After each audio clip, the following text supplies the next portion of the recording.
I like to main Samus and Dark Samus. Do you have a main? I like to think that Metroid is my go-to, but it always changes. I get my ass whooped so much, so Yeah. That's Ridley's the way it pretty is. scary too. But yeah, so you sing the song, and that's your involvement in that, and in video games. Do you do like mocap stuff too? So I've only done facial mocap actually. Okay. I would love to do a mocap role. What does someday. facial mocap look Facial like? Like, is it mocap, like it's dots like- everywhere? Sometimes it can be like they'll do the monitoring, so like they want to be able to track your expressions so that they can animate the video game character to look like they're actually talking and being expressive. Yeah. Sometimes though they're just like filming your face. Okay.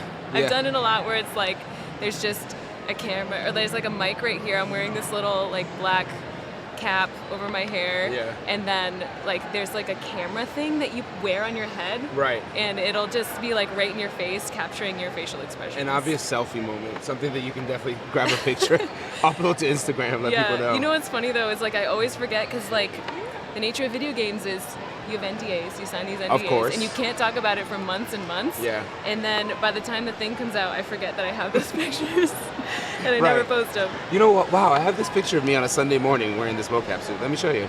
Yeah. But yeah, so you've got your lines are slammed here. The convention has been a lot of fun, I'm assuming. So much fun. Yeah. One of my favorite parts of doing these events is like meeting little kids and cosplay. Oh man. So cute, you guys. Just So imagine cute. like a bunch of little Nezuko's running around. Everywhere. Adorable. But that's the thing too, is like streaming has opened up your fan base a ton, right? Like all age ranges. Yes.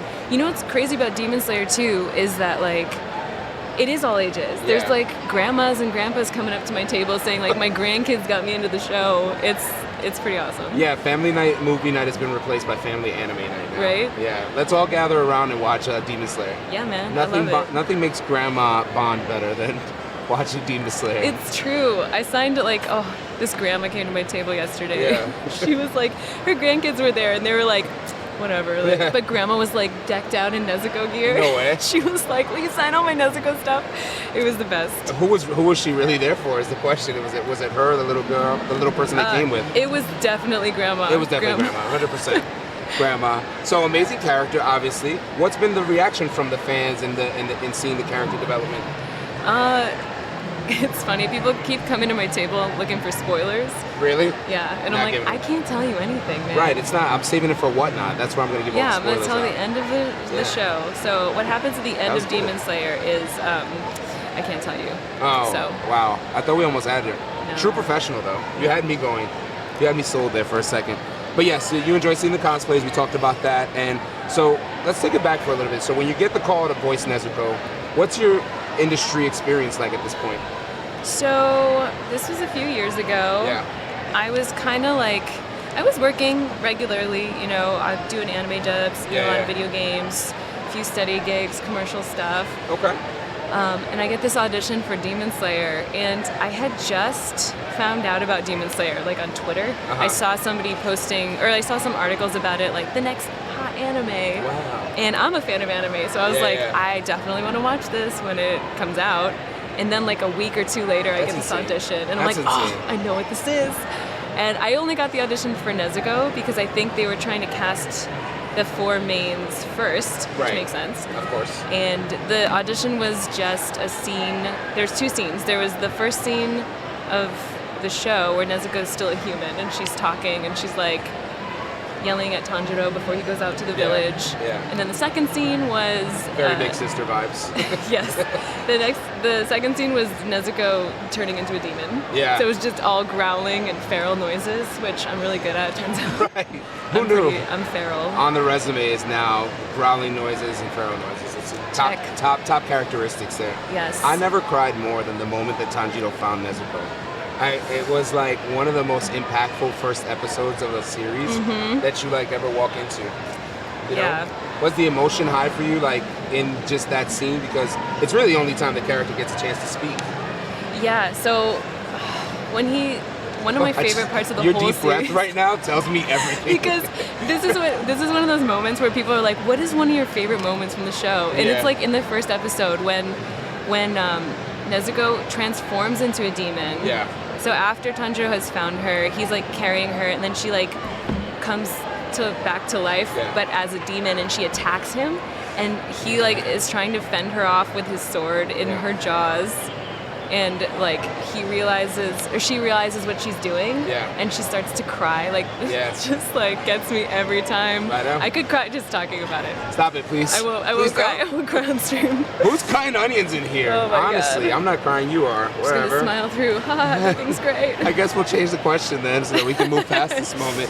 How can you physically, literally, give a voice to a character that's got bamboo in her mouth? How do you develop that identity? Like, what's the process? Well, so I did get to hear Nezuko's speaking voice before she transforms. Okay. So that definitely informed a lot of what I wanted her to sound like. Yeah. And it's really close to my natural voice, but just certain qualities that I wanted to capture in her are like, she's very sweet, she's very caring. Very. So I wanted her to sound like that as a human. Yeah. And then as a demon, it's straight savage. growling. Yeah. But the other interesting thing about Nezuko is that she gets to transform in different sizes and things. And so like when she's little, tiny Nezuko, her voice is a little higher. But when she's larger, like in the scene where she's like, have you seen Buff Nezuko? Yeah, the Buff Nezuko, the Big muscle. brother. Like it's so that's fun for me too, is getting to do those different size versions of Nezuko. Do you feel like this character, when you think about your other characters that you've done, have kind of helped you develop a range in your voice acting skills? Oh, for sure, yeah. That's one of the things I love about voiceover too. It's like, if I were to be an on-camera actor, there's a certain type of character I'm gonna play, period. Yeah, you know? I get you. And then in anime or in voiceover video games, I can be all kinds of things. I can be a teenage boy, I can be a monster, I can be... As you've seen. As you've seen. Yeah, again, just to remind the chat, we're sitting here with Abby Trott, who is the voice of Nezuko, and the Super Smash Bros. Theme song. We've got the items going up in the buy it now. We've got a lot of items going up for auction, so be sure to get it. If you couldn't get in the lines today, don't worry. Whatnot's got you covered. We're bringing the con home to you. Abby and I are having a great conversation about Nezuko, and one of the things that I really wanted to touch on, which is a super popular question, is, you know, that character development is something that is a cornerstone of Nezuko's character, you know what I mean? Just seeing her constantly develop. How much of Abby is Nezuko, you know? So I always try to find a way to relate to every character I voice. There's always a way to relate to anything, everyone. Right. Nezuko, I feel like I'm really similar to her in that, like, she really cares about her family. Like, there's a scene where she's actually talking. It's a flashback of her being kind of selfless, and like she's like giving away. She's saying to her brother, like, we don't need expensive kimonos. I don't need expensive kimonos to be happy, you know. And she's always taking care of her siblings as a human. And like even when she's a demon, she still cares so much about her family that she protects Tanjiro and like is able to resist her bloodlust. So I relate to that. Like I think that's such a great quality in any human. So yeah, it's gonna be fun to help you kind of find pieces that you can input of yourself into a character as you continue to watch the character grow and develop throughout the series. Oh my god, I love these. These are so cute. Right? They're like tiny little. Put it in your pocket. Walk away with it. I have like I have a pile of Nezuko's in a corner of my house that I need to get a shelf for. Is there an Abby Trott Nezuko corner in your house where you just have everything Nezuko? Yes. It's okay. We won't tell anybody. There's a lot of it's spread. It's not just a corner anymore. No, well, as a true collector, it turns to hoarding very fast. Right. Do you collect? Oh, unfortunately, I do. What do you collect? Comic books mainly. I try to do original artwork and stuff like that, but you know, we get gifted a lot of things as well. So you know, it's like the gifts that pile up more than anything. These little ones get me though, like the fig minis and then the figure arts. And then the Q poskets. Yeah, the Q poskets, and the little tiny ones. Yes. And they got so many different ones of the Q poskets. But yeah, we have some of the Q poskets in the either buy it now or the auction. They're going up now. So, what is it like to see your character in a toy form? You got Funko giving you a call, and you have several Funkos, by the way. I know. Like, not many people have that. It's crazy. It's got to be nuts for you. What's the feeling like? Is there just a feeling of accomplishment when you look back and you see a table full of product that you voiced? You know, it's still surreal to me. It's gotta be. It's gotta be. I can't even. I can't believe how much merch there is for Demon Slayer. First of all, it just shows how popular the show is. Yeah. Like, there's a ton of, and it's really like a lot of really cool stuff. Yeah. Like, a lot of the figures are amazing. I mean, yeah, you walk into most of them. You walk into Hot Topic and it's just an entire Demon Slayer section. So. And the shirts and stuff. Like, people come to my table to get stuff signed, and I'm like, where did you get your shirt? And people are like, don't worry, I'll give it to you right now. Yeah. Some people do. Please don't. They come back and they bring me stuff. I went out to the floor and I bought myself a new shirt to give you my shirt with my consent on it. Consent. Eau de Con. Oh, that's a new fragrance line by Abby Trott. How hard is it connecting emotion when people don't visually get to see you? What's that mindset like when you're going to shoot a scene and it's super charged up, it might be intense? Are you watching a few steps ahead to really get your mindset into the character? Well, you know what's cool about, so I mean, I studied theater, so every actor has their process, but Tell me more about your process, my Abby. process. Well, have you heard of Stanislavski? Wow. We're not going to get into that. Please don't. But what helps about dubbing anime is that we get to watch like the animation as we're dubbing. So that really gets me into it. Like visuals can send me there. Right there, right away. So when I see like Tanjiro being desperate and fighting, I'm like, oh my god, my brother! I'm right there with him. So get your hands off. It doesn't take a lot when you're dubbing anime. I feel like it's got to be tough too because you're not with your castmates either when you're recording. True. So when we dub anime, we have to dub one at a time, unfortunately. But is there a certain place that you fall in when it comes to getting your lines? Like, does Zach already have all his lines recorded and then it goes over to you, or it depends. Not like that? Sometimes, but it depends on the schedule. Like, it's never the same. It's never the same thing. But sometimes if you dub ahead of someone and you know that they haven't dubbed yet, you can leave little nuggets in the dub for them. Really? Like you can leave. Our director, Steve Staley, is very kind, and like the engineers will usually let us leave little jokes in there for our cast members. Yeah. So it's like the only way that you guys get to communicate with each other. Yeah. I mean, you guys probably spend a lot of time with Demon Slayer dropping a couple of movies now. Do you see each other on the carpet at movie premieres and things like that? Yeah, and at events like this, we see each other a lot. Yeah. But you guys don't get many other bonding opportunities. We hang out sometimes. Yeah, I think Alex had told me about like. Yeah, Alex likes to invite himself over my house. Wow, so. Alex, jeez, come on, Alex. Yeah, he told me yesterday. He's like, I threw a watch party, and we all got together. At my house. Okay, yeah. Was it at your house? It was. Wow, that was not what he said yesterday. No, I said I was willing to host, but okay. He was like, let's do a watch party, and then I was like, okay, where? Yeah. Okay. What's the spread of the Demon Slayer watch party at Abby Trott's house? Is it just charcuterie all over the place? Or is it just we had 7-Eleven run? We had like a ton of snacks. Just so many. An insane amount of snacks. Xanthi also came and she brought like a bunch of Japanese snacks and I mean, we were on theme. That sounds fun. We're back here live from Megacon Orlando with Abby Trott. Abby has been so gracious with her time. She's got a long line out there, but she's helping us bring the con home to you. Keep checking out the Buy It Now. Keep checking out the auction. And don't forget, if you don't win, don't worry.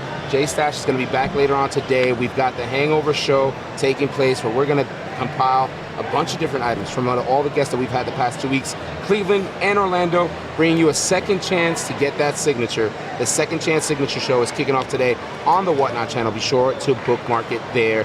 Abby, talk to me about how you decompress. Like when you're done shooting, I mean, you're constantly moving. You're in conventions. You're doing voiceovers. Like, what's going on for you? How do you take the time to relax? I watch anime and do more voiceovers. If I get time to relax, I do. I like to watch TV. Yeah. I don't know. I just finished The Last of Us. Oh God. Oh my gosh, guys. Yeah, I know. Oh my God. I think we're well beyond the point where you can spoil it now at this point. If you haven't seen the season finale, I mean, I don't know what to tell you. Okay, well, the world explodes. It's crazy. Planet Earth just blows up at completely. the end. It's nuts. Yeah, and everyone's face is all messed up. So that's the way it works for me. Yeah. I can't watch that show at night, by the way. I don't know about you, but it's not me. It's just something about watching The Last of Us with the lights off that just does not work for me. I have to watch it at night, but I am definitely creeped out. Yeah. But that's part of the experience. Well, because the sounds that you hear are sounds that, anything you can hear. And we have surround sound too set up, and it's the creepiest thing. No wonder Alex keeps inviting himself over then. Right? You got the setup going on. You got the snacks, you got the surround sound. Who's going to ever want to leave? It's true. Nobody. Is he slowly moving in now that I realize it? I mean, listen, we're not asking you, but we're asking you live and whatnot. He was here yesterday. He was awesome. And in talking to him, and I've spoken to Zach before, what's it like being in a cast that is so well-rounded? I mean, you got Alex Lee, you got Christopher Sabat, you got Zach Aguilar. Do you find yourself still continuously learning? Yeah. I mean, I just think, like, the casting for the show is so amazing. Like, they know, like... for sure. They just nail it every time. They get it. Like, I'm obsessed with Erica Lindbeck as Daki. Oh, okay. I think she, like, destroys that role. Yeah. Like, just crushes it. And, like, I'm excited to see who's going to voice what, in upcoming seasons. Is there any moment in the show coming up that you're, like, particularly excited about, or something that may have dropped already? No comment. Oh, damn. Almost had it the second time. I'm trying to, like, distract her when she's signing, but it's not working out for me, so... I gotta find another angle here. Be sure to check out the Buy It Now and the auctions. The items are rolling. I'm hanging out with Abby, trying to get her to give some spoilers, but she's locked down. She's a safe here. All right, creating an opportunity for other people in the craft. Do you think that you're ever gonna be on the other side of things? Screenwriting, producing? I don't know about producing, but I've dabbled a bit in writing, Just a bit. but mostly sketch writing, actually, for sketch comedy.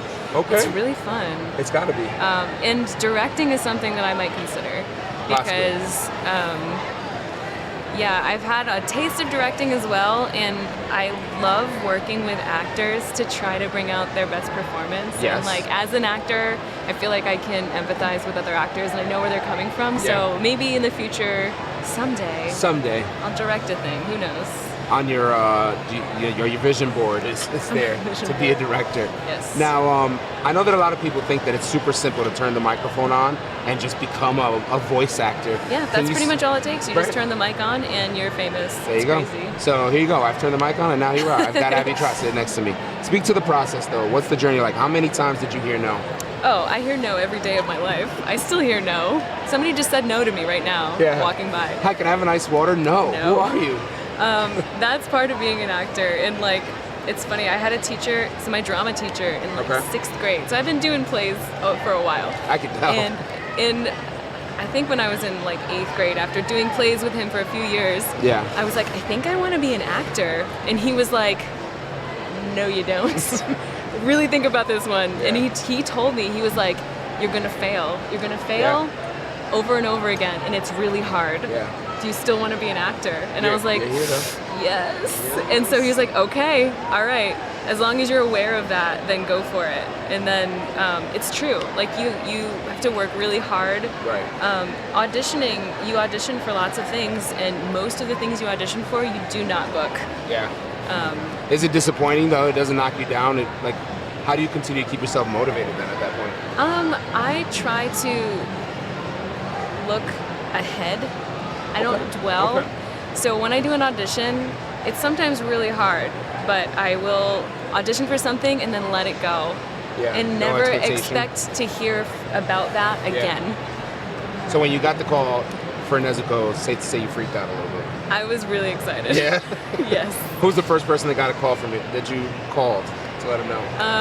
I told my boyfriend immediately. And then I think, I don't know can't remember, because, like, a lot of people didn't know what it was yet. My friends didn't know what it was yet.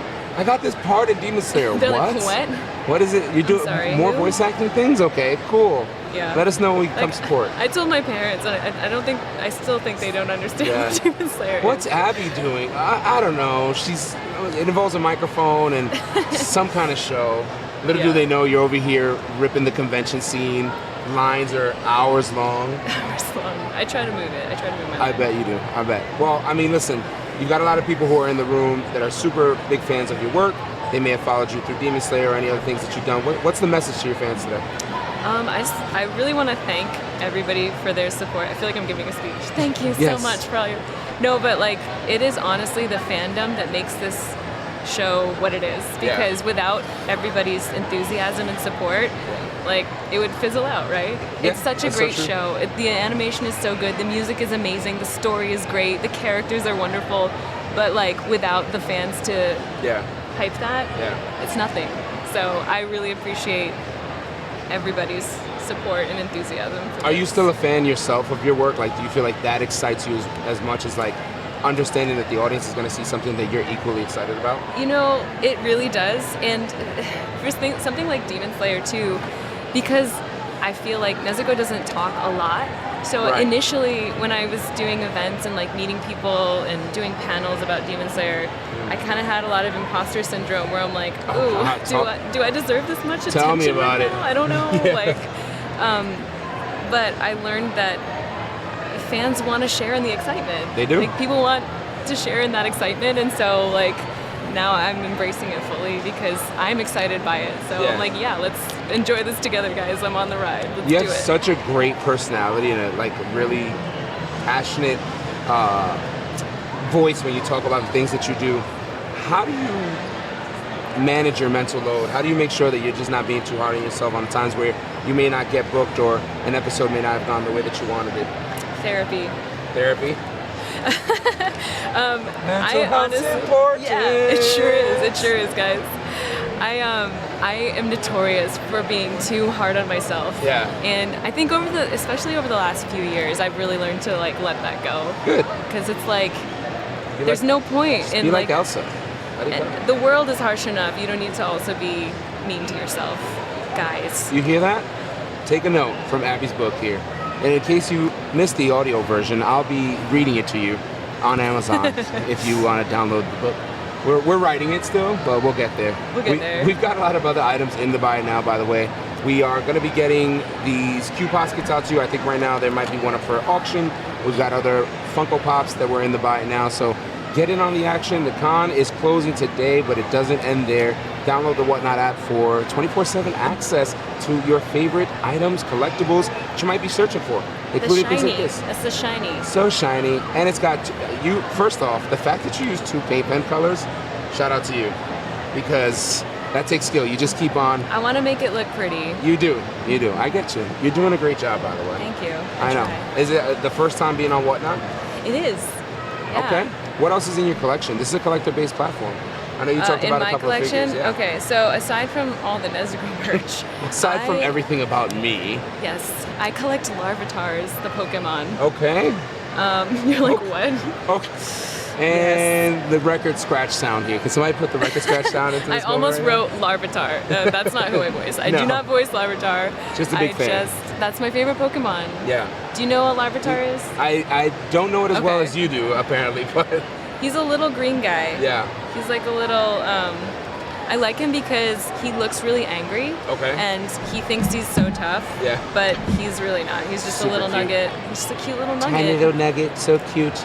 You're adorable. Set. Whoa, this thing's heavy. Yeah, okay. So what we're doing here, you saw we got Alex to sign it. Do you want me to sign on this side? I think Nezuko's on this side. That's on the front is where we want you to sign on the other side there. All right. Sign wherever you want, but yeah. Definitely give us one on the front. Sign it like 8 times. Alex did too. Yeah, Alex, I don't want to call him out, but yeah, Alex is like, I'm just gonna sign this here. Oh, Alex. No, he's awesome. Yeah, everybody's been great so far on that. Getting ready to wrap the show up. I know we talked about the message to the fans and everything. Is there a line? Not that Nezuko has many lines, but is there a line that resonated with you that kind of just is so Nezuko? When you think back to that line. So Nezuko? The tough questions here. There's a line. Besides growling. There's a line, you get to decide where your happiness comes from. Yeah. I really like that. And then one of my other favorite lines is, it's from Zenitsu's Dream. Oh, okay. And it's, oops, I almost spelled my name wrong. Yeah, please don't do that. it's but I can't swim. Zenitsu, what do I do? And I think that really sums up Nezuko's character. Right. Obsessed with Zenitsu, right? That's what it's all about. Love at its finest. We'll find it out here. We'll find out later. Demon Slayer is out right now. Obviously, you can get it on all platforms. Where can people find more Abby Trott? I am on the social media. I'm on Twitter at Abby Trott. On all the social medias? On several of them. Have you heard of MySpace? What? No. Yeah. Whatnot? Whatnot. There you go. I'm on Instagram as at Abby Trott. Yeah. And I am on TikTok barely. At Abby.Trott. I really want to make more TikToks, but they take so much time that I never have time to do it. I mean, you could definitely knock it out. You probably get some great TikTok content when you just go to shoot or record, rather. Yeah, I have some impressions I want to get out there, but I'm going to save them for I'm going to be TikTok. looking forward to them, so follow her so that you can get in on these impressions. All right, we're getting ready to wrap things up here. I want to thank you again for your time. You've been absolutely the best. We've talked anime, we've talked mental health, we've talked snacks, and we talked to Alex a little bit. So I think we covered a lot of our bases. We really did. So what I like to do usually is I do a sign off here where I'll say, I'm Jay Stash, and I'm sitting here with, Abby Trott. That was the practice one. You're not gonna get off that easy. Are you ready? What? We're gonna do this over again. All right. Thank you so much, everybody. We're live from Megacon Orlando. Where else but whatnot would I be sitting down with amazing and talented guests? Thank you so much to everybody tuning in. I'm Jay Stash. I'm Abby Trott. And we are signing off. Peace. Peace. Mwah.